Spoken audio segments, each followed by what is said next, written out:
వీడియోలో మనం శక్తి వనరులు ఎనర్జీ రిసోర్సెస్ గురించి మాట్లాడుకుందాం. ఒక్కసారి ఆలోచించండి. మనం ఉదయం నిద్ర లేచినప్పటి నుంచి తిరిగి పడుకునే వరకు ఏదో ఒక రూపంలో శక్తిని వాడుతూనే ఉంటాం కదా. ఉదాహరణకు నా ఉదయం ఎప్పుడు కూడా వేడివేడి టీ చేసుకోవడంతో మొదలవుతుంది. ఈ చిన్న ప్రక్రియలో మనం అడుగడుగున శక్తినిచ్చే వనరులను ఉపయోగిస్తాం. నిజమే కదా. షాప్ నుండి టీ పొడిని తీసుకురావడానికి వాడేటువంటి వాహనంలో చమురును వాడుతాం. టీ చేయడానికి వాడేటువంటి స్టవ్లో సహజ వాయువును వాడుతాం. ఒకవేళ మనం గ్రీన్ టీని చేసుకున్నట్లయితే వేడి నీటి కోసం ఎలక్ట్రికల్ కేటిల్ని ఉపయోగిస్తాం. ఆ ఎలక్ట్రికల్ కేటిల్ పని చేయాలంటే బొగ్గు ద్వారా తయారు చేసినటువంటి విద్యుత్ను వాడుతాం. అయితే మీరెప్పుడైనా మనం నిరంతరం వాడుతున్నటువంటి ఈ శక్తి ఎక్కడి నుంచి వస్తుందో ఊహించారా? భౌతిక శాస్త్రంలోని థర్మోడైనమిక్స్ మొదటి నియమం ప్రకారం శక్తిని మనం సృష్టించలేము, అలాగని నాశనం చెయ్యలేము. మరి ఈ శక్తి ఎక్కడి నుంచి వస్తుంది? అసలు భవిష్యత్తులో మన అవసరాలకు సరిపడా శక్తి అందుబాటులో ఉంటుందా?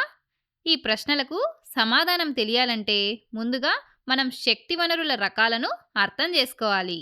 శక్తి వనరులను ప్రధానంగా రెండు రకాలుగా విభజించవచ్చు. అవే పునరుత్పాదక శక్తి వనరులు మరియు పునరుత్పాదకము కాని శక్తి వనరులు. Renewable energy resources and non renewable energy resources. ఇందులో పునరుత్పాదక వనరులంటే సహజ ప్రక్రియల ద్వారా త్వరగా తిరిగి ఏర్పడేవి, అంటే మనం మళ్ళీ మళ్ళీ వాడుకోగలిగేవని అర్థం.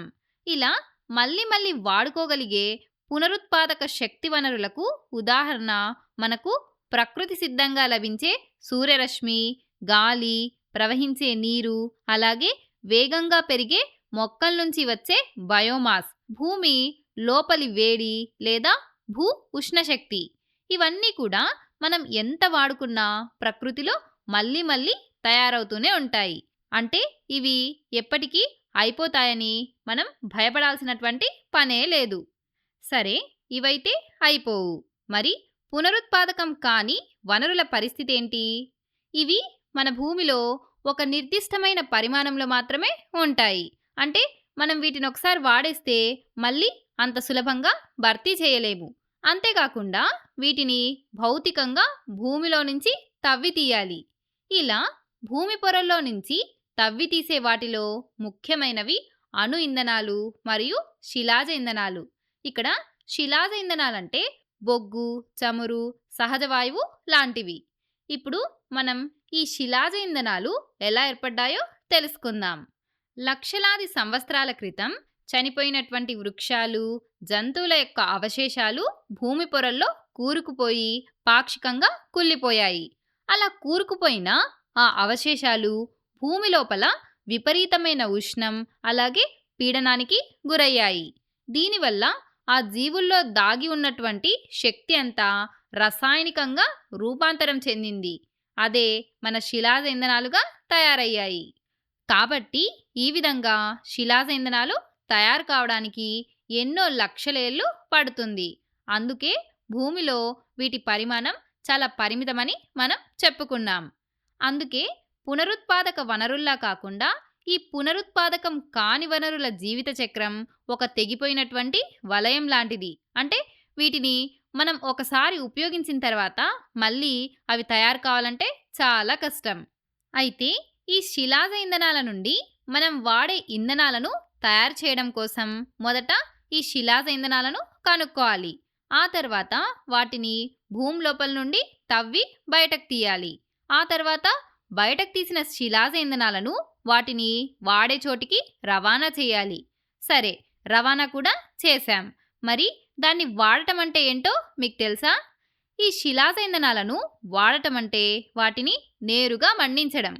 అలా మండించినప్పుడు గ్రీన్ హౌస్ వాయువులు మరియు ఇతర కాలుష్య కారకాలు వాతావరణంలోకి భారీగా విడుదలవుతాయి. అంతేకాకుండా వీటిని బయటకు తీయడానికి గనుల తవ్వకం చేయడం వల్ల చుట్టుపక్కల ఉన్నటువంటి ఆవాసాలు తీవ్రంగా దెబ్బతింటాయి. అలాగే అక్కడున్నటువంటి జీవవైవిధ్యం అంతా నశిస్తుంది. వాతావరణం కూడా కలుషితం అవుతుంది. అంతేకాదు భూమి నుంచి తీసిన ముడి చమురు నుండి మనకు నిత్యం ఉపయోగపడే పెట్రోల్, డీజిల్ మరియు జెట్ ఇంధనాలను తయారు చేయడానికి, అంటే వాటిని శుద్ధి చేయడానికి కూడా ఫ్యాక్టరీలలో ఎంతో శక్తి కూడా ఖర్చవుతుంది.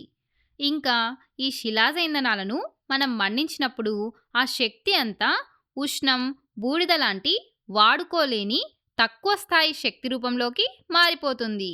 అందుకే పునరుత్పాదకం కాని ఇలాంటి వనరులను మనం ఎంతో జాగ్రత్తగా, పొదుపుగా వాడుకోవాలి.